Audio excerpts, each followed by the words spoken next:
Hey guys, it's just sectional balance here. I'm gonna make this relatively quick. Yeah, we got a weird one today. I don't could be too immersed with this card as far as betting wise, but I have a decent amount. I'm kind of pissed I missed a line move, but it is what it is. Moving on. Sorry, not moving on. Sorry. Starting off the card, we have Haley Cohen versus Jamie Lynnhart. Uh, so Cohen is going to be the stronger of the two, more athletic.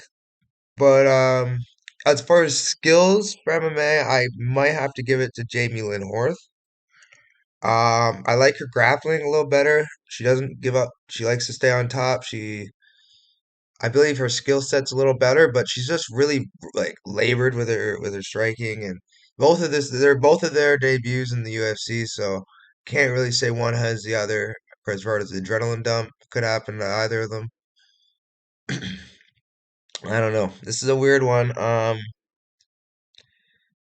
s- I'm slightly leaning Horth just because she stays on top, and judges look for girls that stay on top.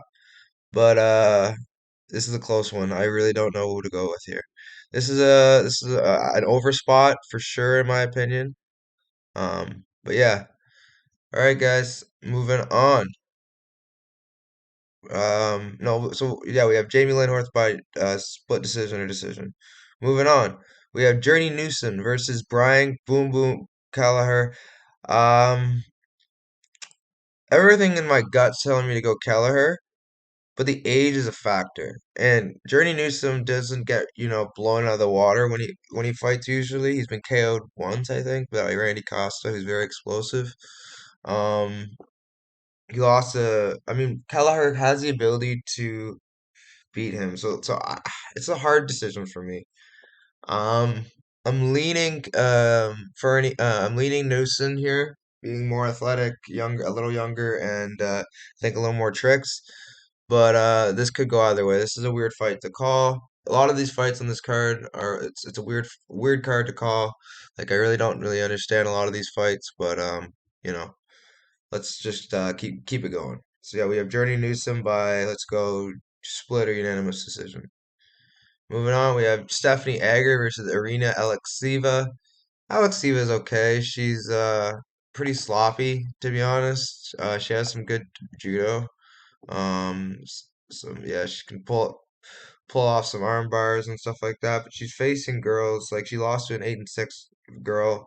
Um, she's This is a hard spot for me to get behind her. I mean, for the odds, it might be worth a sprinkle, but I think Stephanie Egger is a clear side here. I think Egger's going to be able to, use that experience, outpoint her.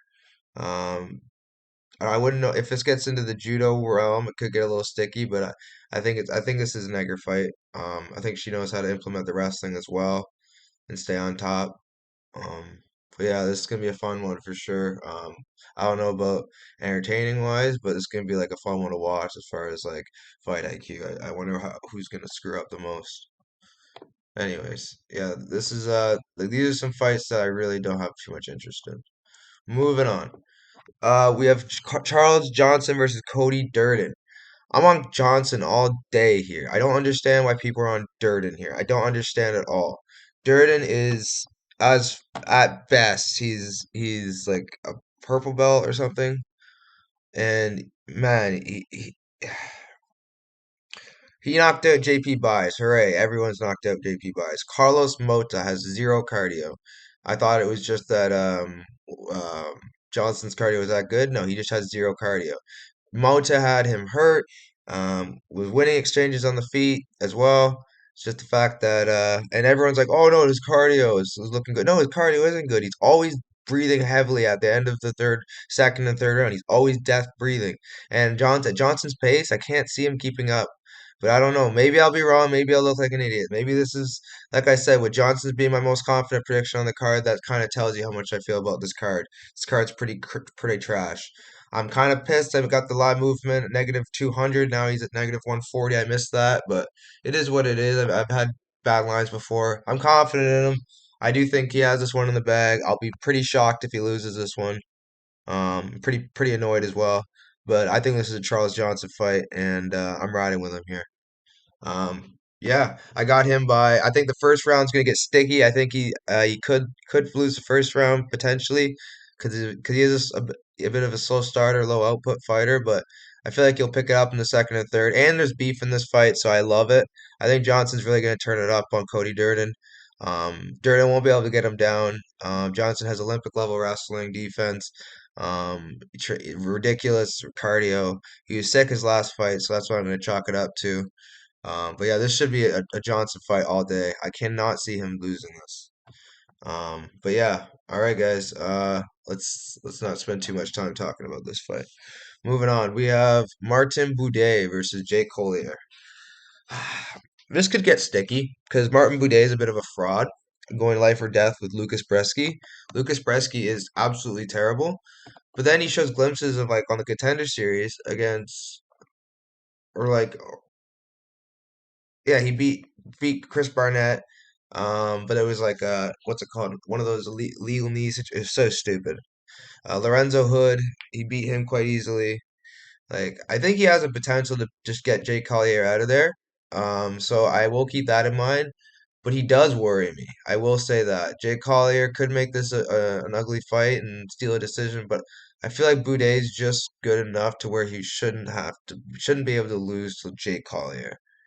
But maybe you never know. I'm going with Martin Buday here, being the actual heavyweight here. Jake Collier is a was a welterweight or a middleweight at one point, so I'm definitely on Martin Buday here. But it's not a confident pick. Moving on, there's Josh Quinlan versus Trey Waters. Quinlan, he's definitely yo, I'm gonna talk to you in a sec. Yeah, he's definitely a really well-rounded fighter. But I just think Trey Waters is a problem on the feet as far as his boxing. He's not like a great boxer, but he when he lands, he's very, very effective. So you got to keep that in mind. I feel like this is a Quinlan win though. It's either Waters KO or bust. So I'm gonna go with Quinlan here. Decision or KO. I don't know. One of the two. Um, yeah, this is gonna be a fun one though. I do think Trey Waters has the potential to upset a lot of people, some parlays, so be careful with this one. Um, I just don't like the fact that how quick of a turnaround this is, and he took some damage in his last fight, and it wasn't long ago. So I'm going with Quinlan here. He's more tools to win, in my opinion, and yeah, let's go. Moving on, we have Marcos Rogerio de Lima, Waldo versus Waldo de Cortez Acosta. Now, at these odds, you're kind of inclined to do a little sprinkle on Acosta, but I just I just feel like DeLima has more tools to win this fight. He's got the wrestling, he's got the striking. I worry a bit with the boxing and the output, his cardio also. But I do think he should be able to win this fight. I like his experience. He's a beast. He's getting up there in age 37. Um, I feel like he has the ability to win this fight. Um, yeah, it just depends what happens, what kind of how this turns out. But yeah, I'm a big Regime. I'm not big on this fight, sorry, but I think Rogerio de Limas edges this fight out just with the grappling and with the technical striking he has, leg kicks. But yeah, Walter Acosta is definitely gonna be a live bet opportunity if you do see that. So keep that in mind. Moving on, we have Julian Rosa versus Fernando Padilla. Fernando Padilla is he's okay. Definitely not UFC level, I don't believe. Yeah, I'm gonna be on Julian Rosa here. I just don't trust. I don't trust his style. I don't think it's gonna be conducive for the UFC. Um, he's okay, but yeah, I'm gonna go with Rosa here, just being the more well-rounded fighter. You know, I think Erosa is going to be able to win this fight quite convincingly. Um, I think he's going to walk him down, land the better shots. And I just believe he's going to be able to once he gets him on the ground, I feel like it's gonna be a rough night for Padilla. But anyways, this is gonna be an interesting one. I could be totally wrong or totally right here. Moving on, we have Cody Brundage versus Rodolfo Vieira. Rodolfo, I want to take you very badly, and I think I might end up taking Vieira just because he has more ways to win, and I like his cardio better than Brundage. But Brundage, man, he has that power that Vieira doesn't really have, and if Brundage lands, I feel like he could stop Vieira in the first round. So I feel like it's Brundage round one KO or Vieira's fight. So just be wary of that for live betters, and yeah, I'm going with uh, I'm going with Rodolfo here slightly. This is a hard fight for me to call though.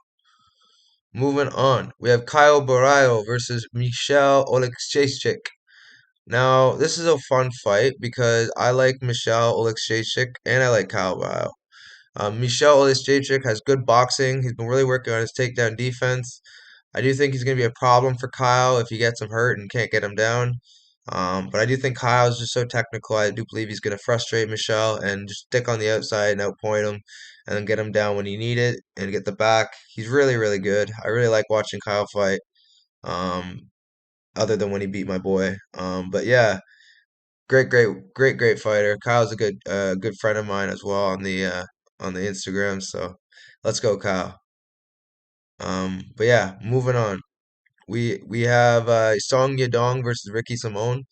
Uh, Ricky Simone, I just don't feel like this is a good matchup for him. Song Yadong's really good at his takedown defense, sprawl and brawl. He makes you pay for it. I do think Ricky Simone's in a lot of trouble here. It's a 5 round fight, so he could use that to his advantage. But I think Song's a really good fighter, and I'm gonna go Song Yadong here by second round KO. I just think Song's just too good on the feet, and I can't get the image of Simone getting chinned by Faber out of my head.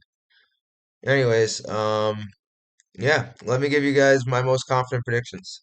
So number one, it's gonna be Johnson. Number two, it's gonna be Song Yadong. Number three, let me see.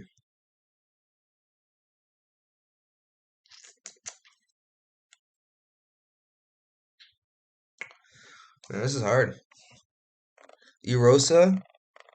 Number four, Boudet. Number five,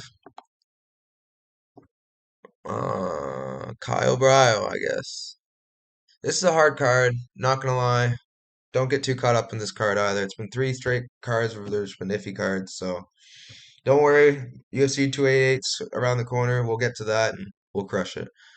All right, guys. Until next time, I'll see you later. Let's cash some tickets this week as well. Sorry about last week with the predictions. Those were terrible.